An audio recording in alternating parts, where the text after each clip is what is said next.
How you guys doing today?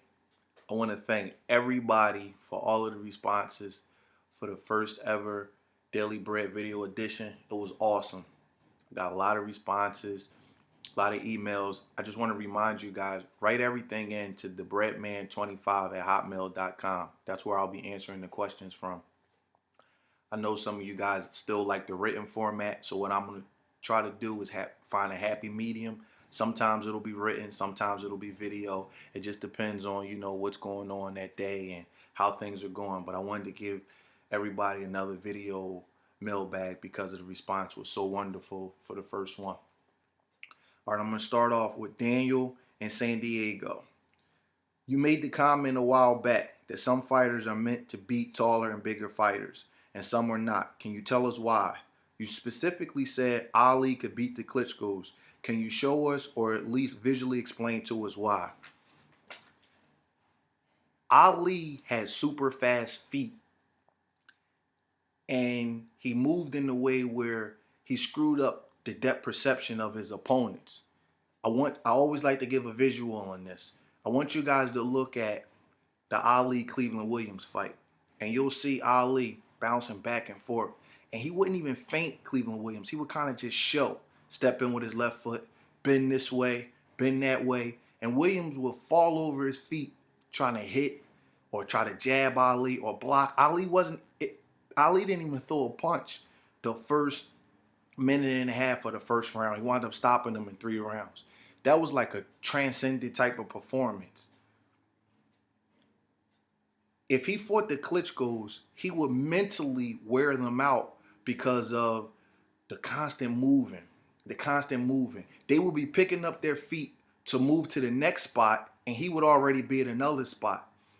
It may sound simple, but the problem is that whenever you're forced to do something that your muscles don't memorize and that you're not used to doing, it wears you out physically. For all you guys that think you're in shape, try to run backwards for 3 miles and then right in and let me know how you feel. It's very, very tough to do. Ray Leonard did it with Tommy Hearns. The first few rounds, he was constantly moving. Hearns had to keep resetting to hit him.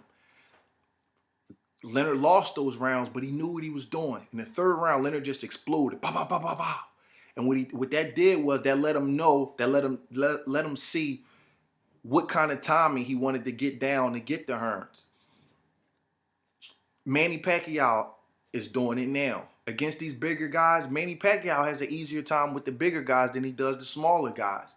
The reason why is because they have to keep resetting to hit him. And Manny's that constant boom, boom, boom, beating him to a spot. He's at a spot, he's punching you because he don't need to be set to punch. And then when you go to turn the punch, he's at another spot. He's killing you with that. I'm not comparing this kid to these guys, but Sean Porter is 5'7", and he was the United States alternate in the 2008 Olympics at 165 pounds, and he was able to compete with guys like Daniel Jacobs and Edwin Rodriguez. If you watch Porter fight, he's a 47-pounder now. He's this back and forth motion. It screws up the depth perception.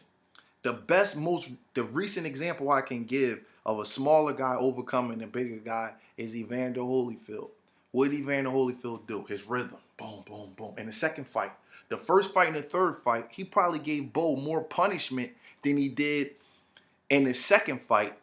But in the second fight, Emmanuel Stewart came up with the game plan of we're gonna beat Bo with rhythm, boom, boom, boom, boom, boom, boom, and Bo's constantly coming at him, and he's trying to jab him, and he's missing, and he's falling over his feet, and he's screwing his rhythm up. And Holyfield just fought a simple fight. He didn't really beat Bo up that second fight. He just was coming in and out with a rhythm jab, pow, pow, pow, back and forth, back and forth. It screws up the depth perception, and it wears the guy out mentally. That's not everybody can't fight that fight. That's why everybody's not meant to move up in weight. And I'm not saying that's the only way you can be successful, but trust me, a guy being big fighting Ali, because that was your specific question, is not going to help him none. Because the only thing that means is you got to move around more weight. Your heart got to lug all that weight around, and you got to keep up with him. It's like dancing with a girl at a club. Subconsciously, you try to dance to the rhythm that she's dancing to. It's very difficult to beat a man like that. Next question. Rich from Boston. Show us the hook you were talking about a while back. Thumb up and thumb down. Real simple, Rich. This is the thumb up. This is the thumb down. See how I'm ending? My thumb is down. Most guys, the basic, they teach you thumb down. But I feel mine thumb up. Thumbs up.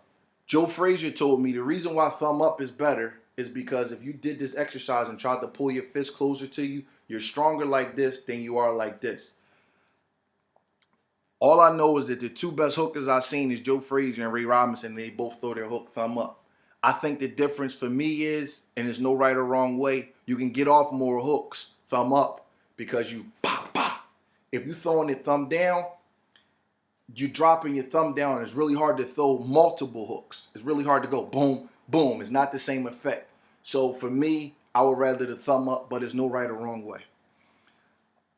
The next one is sent from Anthony Retner. I'm curious as many to hear your thoughts and views on what you have seen this far from Cotto's training camp. Positives, negatives. I see Cotto throwing punches at a faster pace opposed to his old slow motion. I also see his trainer instructing him to attack the shoulder. Your thoughts? Some people don't think you can attack the shoulder in a shoulder roll defense. I'm not one of those people. I'm not saying it's a right or wrong way to do it. I really don't know if you can attack the shoulder. I saw Oscar have some success, but I don't know if that was because of his length or because he was attacking the shoulder. But I do know, first of all, I want to say I like what Cotto's doing. Cotto used to shadow box and hit the bag real slow. I didn't like that because he had to fight real fast. And it burns you out if you train slow and have to fight fast. I saw Cotto working out with his coach, and I love Pedro Diaz. I think he's an excellent coach. I think he's going to make a difference this fight. I'm not picking Cotto to win, but I do think he's going to make a difference. I saw him having Cotto punch on the move with his feet in sync with his hands, which was awesome. Also seen a little step jab routine that they were doing to throw Mayweather's rhythm off. I actually think Cotto's going to out-jab Mayweather for extended periods in this fight. Here's the one thing I want to talk about, though. I don't think you can attack. I'm not sure if you can attack the shoulder, but I do know you can attack the stance. Zab Judah kept ending up behind Floyd left shoulder. Look at the first few rounds of that fight. Floyd changed his stance and put his hands up and started walking Zab down with a lead right hand and start touching him to the body. Look at James Toney versus Roy Jones, guys. Please look at that fight. It's hard to hit a guy using that shoulder roll with a right hand because he's going to catch it. He wants you to shoot a right hand and he's going to come back with something. Roy Jones will throw a throwaway right hand at his shoulder, nothing big, pivot out, and shoot a hook. Bang! He did that about 50 times to James Toney in that fight, and James Toney is a technical marvel, but he had no answer for that. None. Watch that fight again. Roy Jones never tried to boom, and knock James Toney's head off with a right hand. Everything was boom, he'd throw it away, then pivot, boom, and hook him. James Toney would be down here, and Roy Jones would be right here on his shoulder, hitting him with a hook on the side of his head all night long. So I do believe you can attack the stance. And if you get to the outside of that shoulder, you can also shoot right hands around here to that short rib, which is a terrible area to get hit. So I like what I see from Cotto, and I expect a good fight. Last question. Ed from Panama. Hey, B-Man, it's Big Ed. In my line of work, I deal with a lot of Mexicans. Once in a while, I go at it with them about boxing. One of them was telling me Chavez would have walked through Duran. Chavez was a beast, but Duran would have killed him. What's your take? First of all, Ed, all y'all guys need to get along. I got a secret for you. Duran's half Mexican. It's a true story. Look it up. As for the fight, I bought Duran's title reign at lightweight because I'm in awe of Roberto Duran. If Duran didn't quit against Leonard, Duran's like top 3, 4 ever. I mean, there's nothing Duran can't do in the ring. I always like to look at a guy's pinnacle, their absolute peak performance. I think Duran's peak performance, one was against one of his title defenses against Hector Thompson, and the other was against Esteban de Jesus in the second fight. Duran was just ridiculous those fights. He's hitting you in vital areas. He's ferocious. He never gets tired. He's mugging you. He's turning you. He's feinting you. He's beating you in the clinches. He's pivoting out. He's driving you crazy with his body rhythm.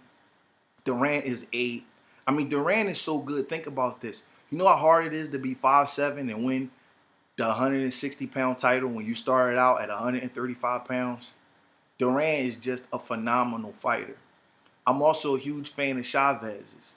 Chavez's peak performance, in my opinion, was his fight with Edwin Rosario for the lightweight title. In fact, people don't remember this. Chavez was the underdog that fight, and he was like 55-0.